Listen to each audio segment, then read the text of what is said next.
Hello students, welcome to distance e-learning and I'm your teacher Sulochna and let's start our topic. We had started in the previous video, you had seen that we were discussing about chemical reactions and chemical equations. इस सब के बारे में हम बात कर चुके हैं. अब हम आज बात करते हैं टाइप्स ऑफ रिएक्शंस के बारे में कि टाइप्स ऑफ रिएक्शंस क्या होती है, कितने तरीके की होती हैं. ठीक है, तो देखो टाइप्स ऑफ रिएक्शंस को हम डिवाइड कर लेते हैं, है ना. So first is combination reaction. इस कॉम्बिनेशन रिएक्शन को हम सिंथेसिस रिएक्शन भी बोलते हैं. सिंथेसिस का मतलब क्या होता है, बायोलॉजी में भी पढ़ते हो तुम सिंथेसिस, फोटोसिंथेसिस. सिंथेसिस का मतलब होता है कोई चीज बनाना. ठीक है, कोई चीज बनना, जुड़ना, दैट इज कॉल्ड सिंथेसिस. सो यहाँ पे देखो केमिकल कॉम्बिनेशन रिएक्शन, इसमें हम क्या करते हैं. देखो कॉम्बिनेशन रिएक्शन का मतलब होता है, जैसे नाम बता रहा है तुम्हें, कंबाइन. दो चीज कंबाइन हो रही हैं. देखो एक एलिमेंट ये था मेरे पास, एक ये है. ठीक है, दोनों ने कंबाइन होके एक प्रोडक्ट बनाया, इसको हम बोलेंगे कॉम्बिनेशन रिएक्शन. राइट, कैसे? ये है मेरे पास एक एलिमेंट A, दूसरा B, मिलके इन्होंने बना लिया AB. ठीक है, अब इसको रियलिटी में देखते कैसे होता है. कार्बन था, कार्बन के साथ ऑक्सीजन कंबाइन कर गया, इसने बनाया कार्बन डाइऑक्साइड. राइट, क्या बनाया? Carbon dioxide. कुछ अलग से कंपाउंड बना नहीं, A था, B था, जुड़ गया और क्या बना लिया? प्रोडक्ट. राइट, इसको हम बोलते हैं कॉम्बिनेशन रिएक्शन. सबसे इजी टाइप की रिएक्शन टू आइडेंटिफाई. राइट, अब देखो क्या ये रिएक्शन बैलेंस है? पिछली वीडियो में सीखा था हमने बैलेंसिंग. क्या ये तुम्हारी रिएक्शन बैलेंस्ड है? कार्बन 1, यहां पे भी carbon 1, oxygen 2, oxygen 2. Yes, it is a balanced equation. अब ये तो थी तुम्हारी पहले टाइप की रिएक्शन. दूसरे टाइप की रिएक्शन होती है डीकंपोजिशन रिएक्शन. ठीक है, अब जैसे इसका नाम बता रहा है तुम्हें, डिकम्पोज, टूटना, ब्रेकिंग, है ना.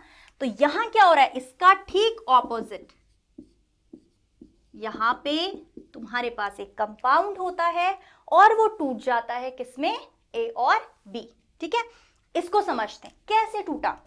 मेरे पास था कैल्शियम कार्बोनेट, मैंने इसको हीट कर दिया, ये टूट गया कैल्शियम ऑक्साइड और किसमें? कार्बन डाइऑक्साइड में. तो ये कैसी रिएक्शन है? Decomposition reaction. आई बात समझ में? अब डीकंपोजिशन रिएक्शन बच्चे 3 टाइप की होती है, तो इसको थोड़ा सा और डिटेल में हम समझेंगे. ठीक है, कॉम्बिनेशन सिर्फ एक ही टाइप की है. सबसे इजी रिएक्शन टू आइडेंटिफाई. अब थोड़ा सा डीकंपोजिशन रिएक्शन को हम एक्सटेंड करके समझते हैं क्योंकि ये 3 टाइप की है. ठीक है, देखो डीकंपोजिशन रिएक्शन कौन से 3 तरीके की होती है? पहली होती है थर्मल डिकंपोजिशन. ठीक है, थर्मल डिकंपोजिशन का मतलब होता है जो हीट देने से टूट जाए. जैसे तुमने जो अभी रिएक्शन की कैल्शियम कार्बोनेट वाली, उसमें क्या हुआ था? तुमने हीट किया और ये टूट गई. तो ये कैसी रिएक्शन है तुम्हारे पास? Thermal डिकंपोजिशन reaction. अब दूसरे टाइप की रिएक्शन कौन सी है तुम्हारे पास? अब है मेरे पास इलेक्ट्रोलिटिक डीकंपोजिशन. अब देखो जैसे तुम्हें नाम से समझ में आ रहा है, इलेक्ट्रोलिटिक डीकंपोजिशन, यानी इलेक्ट्रिसिटी यूज कर रहे हो तुम, इसीलिए इलेक्ट्रिक आया. इलेक्ट्रोलिटिक डीकंपोजिशन में हम क्या करते हैं? इलेक्ट्रिसिटी को यूज करके कंपाउंड को तोड़ते हैं. देखो अभी तुम आगे चैप्टर पढ़ोगे मेटल्स एंड नॉन मेटल्स, उसमें हम करते हैं मेटलर्जी की, मेटल्स को कैसे एक्सट्रैक्ट किया जाता है ओर से. क्योंकि ऐसा थोड़ी ना होता है कि मुझे गोल्ड चाहिए, मैं जाऊंगी खोदूंगी, निकाला गोल्ड और यूज करो. ऐसा नहीं होता. मेटल तुम्हें किस फॉर्म में मिलता है? कंबाइंड फॉर्म में, उसके साथ और चीजें भी होती हैं. ठीक है, तो उसके एक्सट्रैक्शन में तुम लोग देखोगे, जब हमें प्योर मेटल चाहिए होता है तो हम इलेक्ट्रोलिटिक डिकम्पोजिशन उसका करवाते हैं. अब यहां हमने क्या किया, देखो ये था मेरे पास, इसको थोड़ा नीचे ले लेते हैं. ये है मेरे पास मोल्टन NaCl. मैंने मोल्टन NaCl लिया. क्या होता है NaCl? ये एक सॉल्ट है. कहाँ यूज करते हो? सोचो कहाँ यूज करते हैं? घर में जो नमक खाते हो वो क्या है? सोडियम क्लोराइड है। मैंने सोडियम क्लोराइड लिया मॉल्टन फॉर्म में और इसमें इलेक्ट्रिसिटी को पास कर दिया। ठीक है, यहां पे मैंने इसको इलेक्ट्रिसिटी पास करा दी। ये टूट जाएगा किसमें? सोडियम आयन में और क्लोराइड आयन में। ठीक है, सोडियम के ऊपर पॉजिटिव चार्ज है, इसको क्या बोलते हैं हम? कैटायन।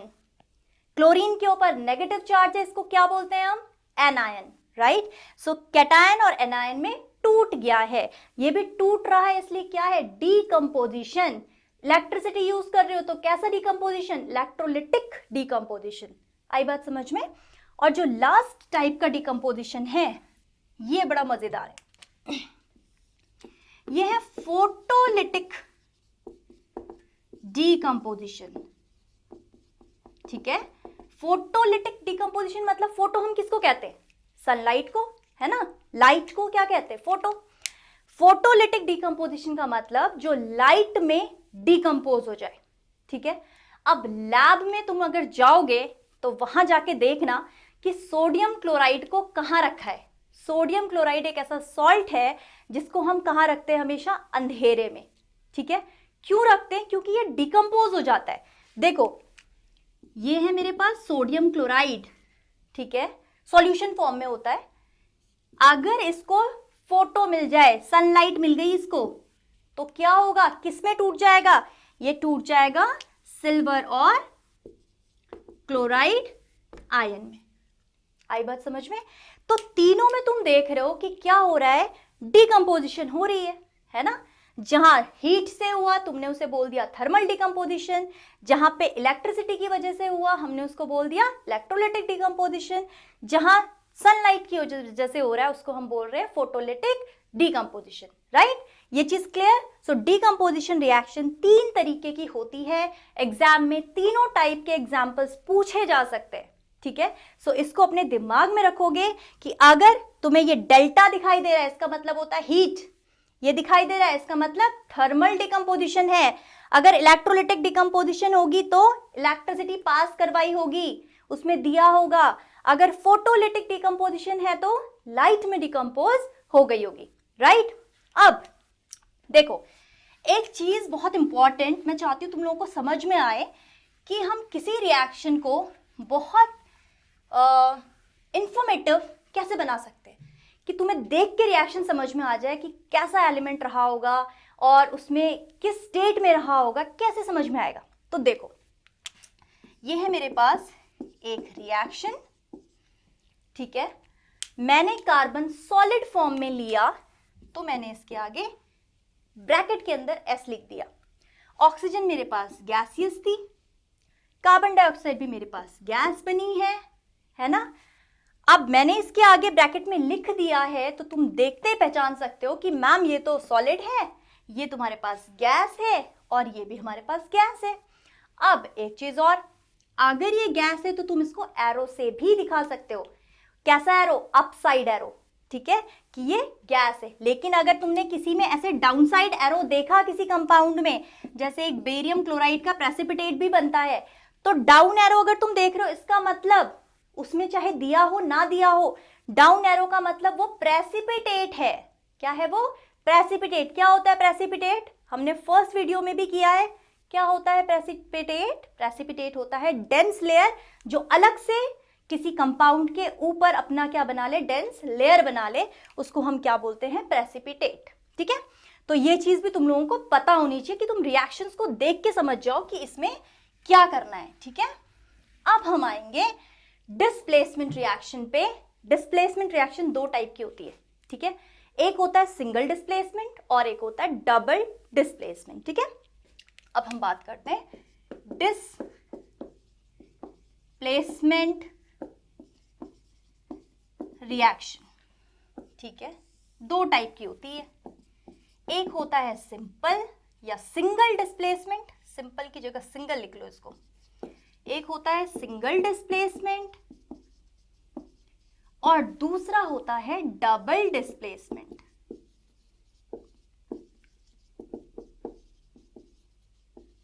राइट, अब देखो, अगर मैं बोल रही हूं सिंगल डिस्प्लेसमेंट, सिंगल मतलब एक ही चीज कोई डिस्प्लेस हो रही होगी।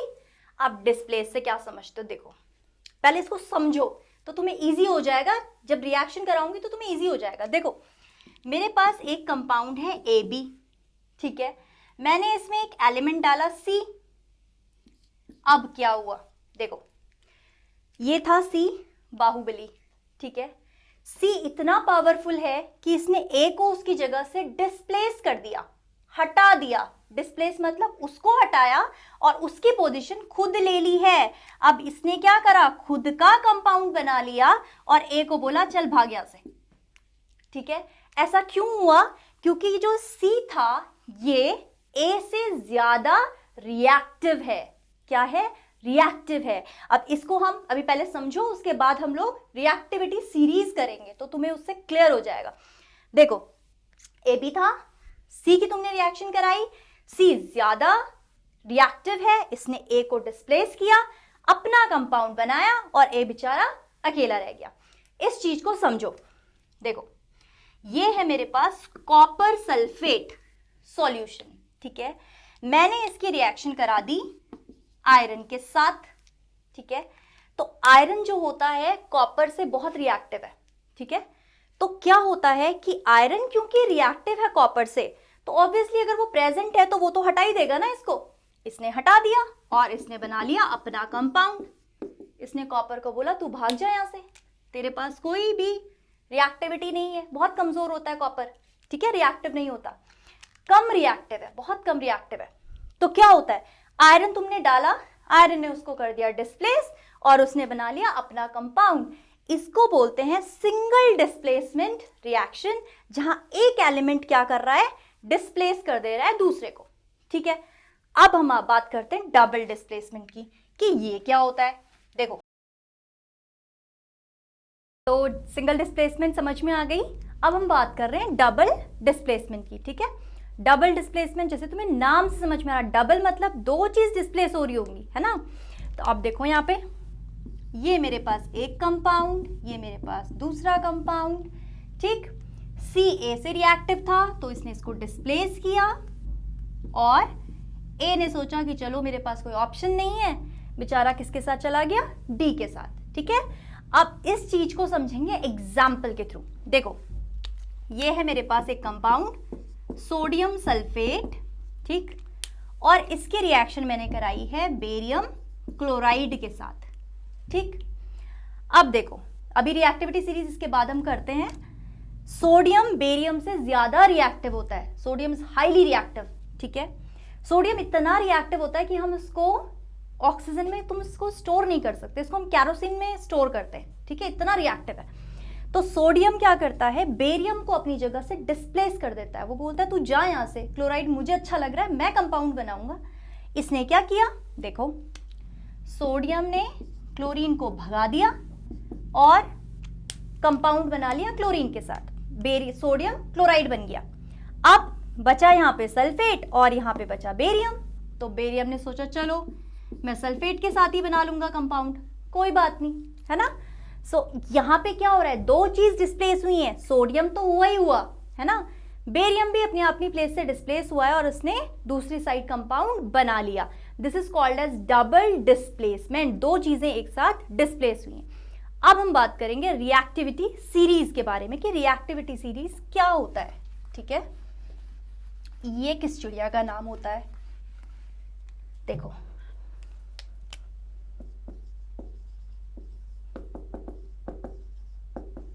अब मैं तुम्हें रिएक्टिविटी सीरीज के लिए एक छोटा सा बोल सकते हो कि शॉर्टकट तरीका बताऊंगी लर्न करने का, ठीक है। हम लोगों ने भी अपने टाइम पे ऐसे ही लर्न किया, ठीक है, तुम भी ऐसे लर्न करना। देखो पहले रिएक्टिविटी सीरीज लिख लेते हैं।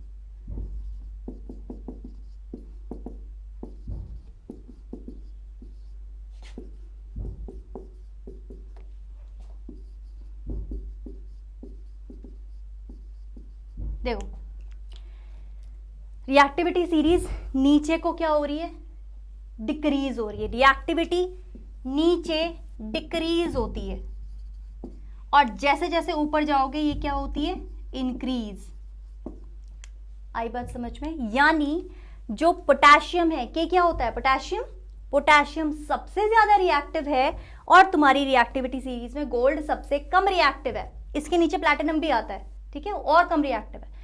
अब देखो इसको लर्न कैसे करोगे, के फॉर हम लर्न कैसे करते हैं, देखो केदारनाथ का माली आलू जरा फीके से पकाता है, 4 एलिमेंट लर्न करने, copper, mercury, Ag and Au। Ag is silver और Au इज गोल्ड।